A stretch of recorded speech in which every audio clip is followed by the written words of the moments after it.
Hi friends, welcome to Indhu's kitchen. இன்றைக்கி mutton தொக்கு எப்படி பண்ணலான்னு பார்க்கலாம் வாங்க. இந்த மட்டன் தொக்கு பண்ணுறதுக்கு நல்லெண்ணெய் தான் எடுத்திருக்கேன். நல்லெண்ணெய் வந்து நல்லா ஒரு சின்ன குழிக்கரண்டி அளவு நல்லெண்ணெய் ஊற்றிக்கலாம். அதில்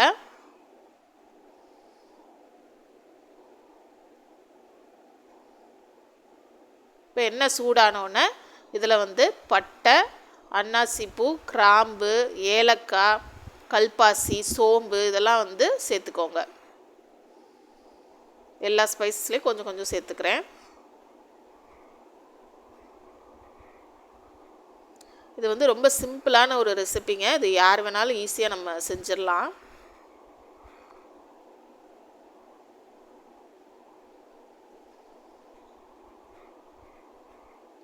இப்போ இதில் ஒரு பெரிய வெங்காயத்தை இந்த மாதிரி கட் பண்ணி இதில் சேர்த்துக்கலாம்.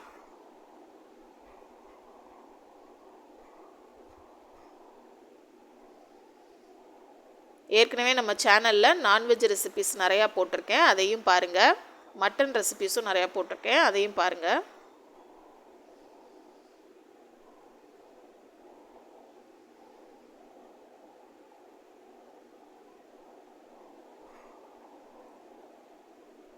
வெங்காயம் நல்லா வதங்கிருச்சு. இப்போ இதில் 2 தக்காளியை இந்த மாதிரி கட் பண்ணி எடுத்திருக்கேன், அதை இதில் சேர்த்துக்கலாம்.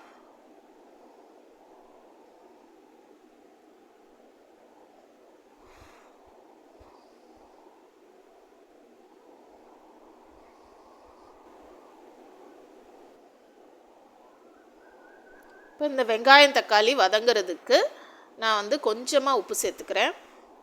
இப்போ இதில் ஒரு 1/2 ஸ்பூன் அளவு இஞ்சி பூண்டு பேஸ்ட் சேர்த்துக்கலாம். இப்போ இது எல்லாம் சேர்ந்து வதங்கட்டும்.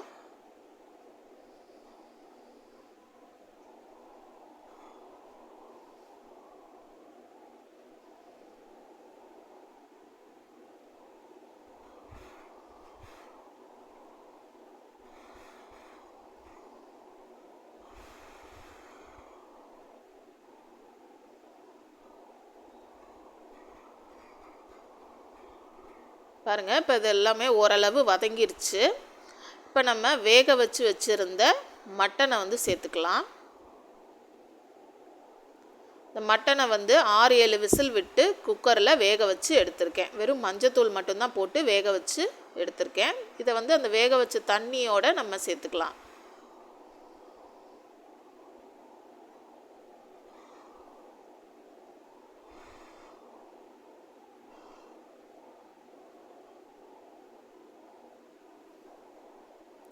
இப்போ இதில் கொஞ்சமாக மஞ்சத்தூள் சேர்த்துக்கலாம். மஞ்சத்தூள் சும்மா கொஞ்சமாக சேர்த்துக்கிறேன். ஏற்கனவே நம்ம மஞ்சத்தூள் போட்டு தான் வேக வச்சுருந்தோம், அதனால் கொஞ்சமாக மஞ்சத்தூள் சேர்த்துக்கலாம்.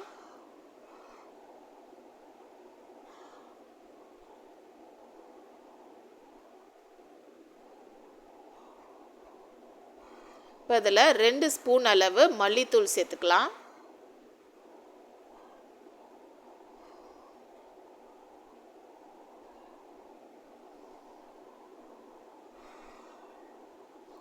ஒரு ஸ்பூன் மிளகாத்தூள் சேர்த்துக்கலாம்.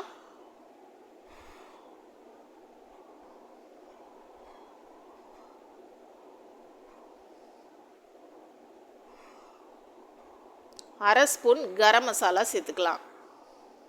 அவ்வளோதாங்க, மசாலா ஐட்டம் வேறு எதுவுமே சேர்க்க போகிறதில்ல. இந்த 3 மசாலா தான்.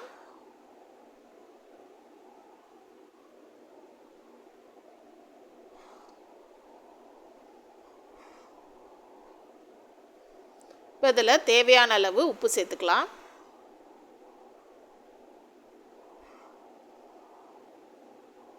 உப்பு சேர்த்துட்டு இதை நல்லா வந்து கொதிக்க விடுங்க. நல்லா இது கொதித்து நல்லா சுண்டி வரணும், அது வரைக்கும் வெயிட் பண்ணுங்கள்.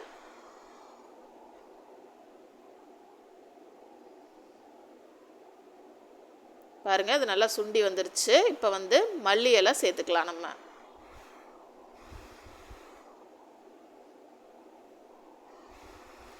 மல்லி இலை சேர்த்துட்டு ஒரு 5 நிமிஷம் மட்டும் வச்சுருப்போம், அதுக்கப்புறம் ரெடி ஆயிரும்.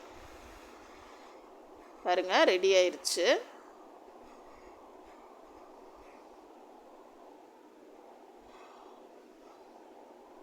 இப்போ இந்த ஸ்டேஜில் அடுப்பை நம்ம ஆஃப் பண்ணிக்கலாம்.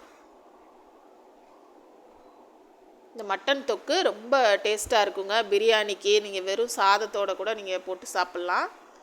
நீங்களும் இதே மாதிரி வீட்டில் வந்து ட்ரை பண்ணி பாருங்கள். அது ரொம்ப நல்லாயிருக்கும். சிம்பிளாக ஈஸியாகவும் இருக்கும் இந்த ரெசிபி. நீங்கள் ரொம்ப முடியாத நாளில் கூட இந்த மாதிரி நீங்கள் செஞ்சு சாப்பிட்லாம். Thank you friends. தேங்க்ஸ் ஃபார் வாட்சிங். லைக் பண்ணுங்கள், ஷேர் பண்ணுங்கள், சப்ஸ்கிரைப் பண்ணுங்கள்.